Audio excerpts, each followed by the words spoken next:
अत्याचार की घटनाएं बहुत बढ़ने लगी, तब कानून आया, तब वही बात कही गई, वही डर दिखाया गया कि ये कानून बन जाएगा तो हमारे खिलाफ दुरुपयोग होगा। कोई बताए इस देश में कि कितने दलितों के खिलाफ एट्रोसिटीज की जो घटनाएं हुई और उसमें मुकदमे चले, कितने परसेंटेज लोगों को सजा इस देश में हुई है।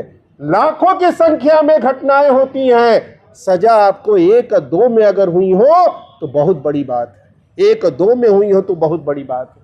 साथियों, ये डर आप किसका दिखा रहे हैं? हम जो हो रहा है वो बयान कर रहे हैं, और आप जो नहीं हुआ है उसका आप एक डर पैदा कर रहे हैं, एक डर दिखा रहे हैं कि ये हो सकता है।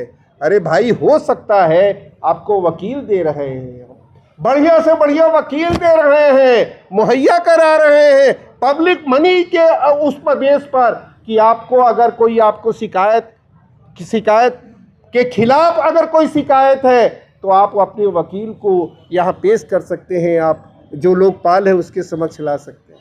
लेकिन सवाल यह है कि आप तो उस भावना के ही खिलाफ हैं जो समता की बात करता है, तो फिर इसका क्या उपाय है?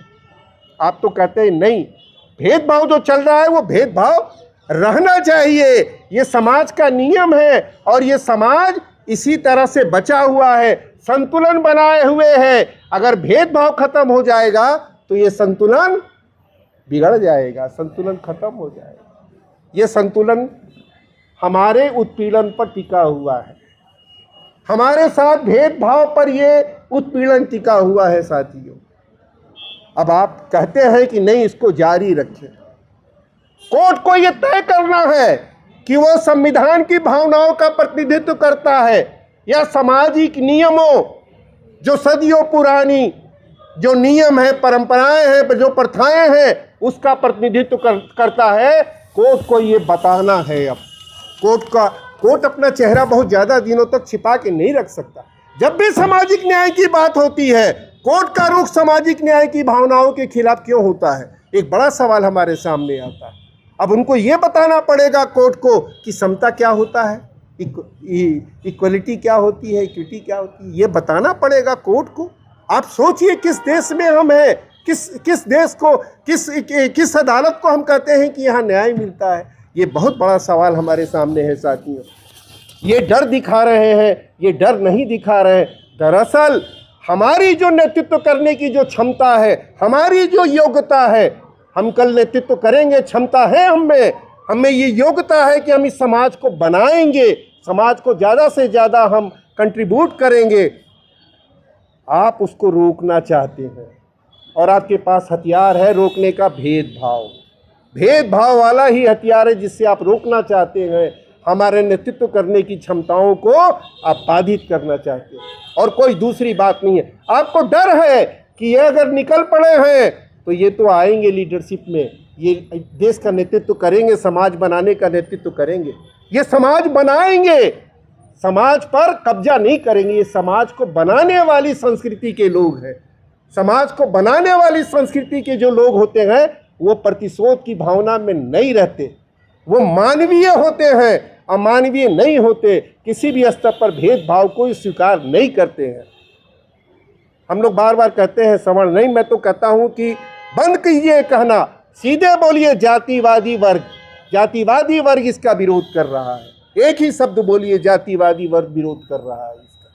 ये जातिवाद को बनाए रखना चाहते हैं, बरकरार रखना चाहते हैं और उसके नियमों को बनाए रखना चाहते हैं, उसको बरकरार रखना चाहते हैं। तो साथियों, मैं ये कहता हूँ कि ये जो 19 तारीख का ही नहीं, मैं तो बार बार ये बात कहता हूँ कि 19 तारीख हमारे कोई वो नहीं है कि हमारी 19 तारीख की को ध्यान में रख के ही कोई बात करनी, नहीं, ये जारी है लंबे समय से और अभी ये मानने वाले नहीं हैं, इसको जारी रखेंगे किसी न किसी रूप में। आप देख लीजिए कि क्या प्रावधान है इसमें। केवल संस्थान इसमें दोषी ठहराया जाएगा और उसको डिलिस्ट करेंगे आप, या उसको यूजीसी के प्रोग्राम से बाहर करेंगे, नहीं। मैं तो कहता हूं कि कोर्ट का रुख ये होना चाहिए कि इसमें कैसे जो लोग और कम से कम जो हायर एजुकेशन के जो की जो लीडरशिप है उसको तो कम से कम आप इसकी व्यवस्था कीजिए इसमें कि आज इस इंस्टीट्यूशन में है, आप कल वो दूसरे इंस्टीट्यूशन में जाएगा। आप क्या करेंगे? और आपके पास तो लोग ऐसे भी कम हैं, 2-4 लोग में ही सब काम चलाना है, तो कैसे होगा? तो ये प्रावधान इस तरह का होना चाहिए कि जो हेड ऑफ द इंस्टीट्यूशन है उसकी जिम्मेवारी होगी अगर ये रेगुलेशन लागू नहीं होता है, और वो फिर किसी भी हायर एजुकेशन में जाने के लायक नहीं माना जाएगा। ये इस तरह का प्रावधान होना चाहिए, इस तरह का प्रावधान होना चाहिए। और हम ये कहते हैं कि अगर सुप्रीम कोर्ट, देखिए सुप्रीम कोर्ट तो SC/ST एक्ट भी ख़त्म कर चुका था, SC/ST एक्ट भी खत्म कर चुका था, लेकिन सुप्रीम कोर्ट, ये समाज जो है सुप्रीम कोर्ट पर आश्रित नहीं है। समाज सुप्रीम कोर्ट बनाता है, समाज सुप्रीम कोर्ट को मान्यता देता है, सुप्रीम कोर्ट की मोहताज नहीं है समाज, ये जान लें आप। और ये बात बहुत ही पक्के तौर पर हम ये कहना चाहते हैं कि अभी तो हम बात करते हैं कि लोग जो सुसाइड कर रहे हैं, सुसाइड की घटना देखिए, हम लोग अभी के आंकड़े, मेरे पास 1972-73 का कुछ, मैं इसमें काम कर रहा था, मुझे मालूम हुआ एक राम प्रकाश कोरी नाम के बहुत ही टैलेंटेड सागर यूनिवर्सिटी के स्टूडेंट्स थे जिनका मेडिकल में सिलेक्शन हो गया, लेकिन सिलेक्शन होने के बाद मेडिकल कॉलेज में नेक्स्ट ईयर उनको सुसाइड करनी पड़ी, आत्महत्या करनी पड़ी।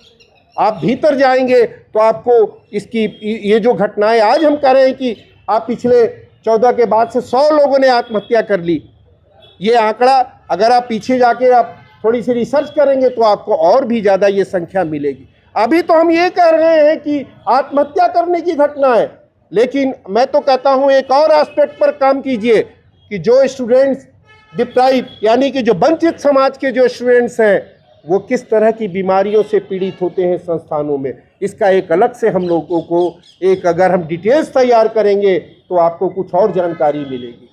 बीमारियों की वजह से जो स्टूडेंट्स मरे हैं उनमें कौन सबसे ज़्यादा है, इसकी भी तहकीकात आपको हमको करनी चाहिए, तब आपको असल में समझ में आएगा कि हम किस सिचुएशन में जी रहे हैं।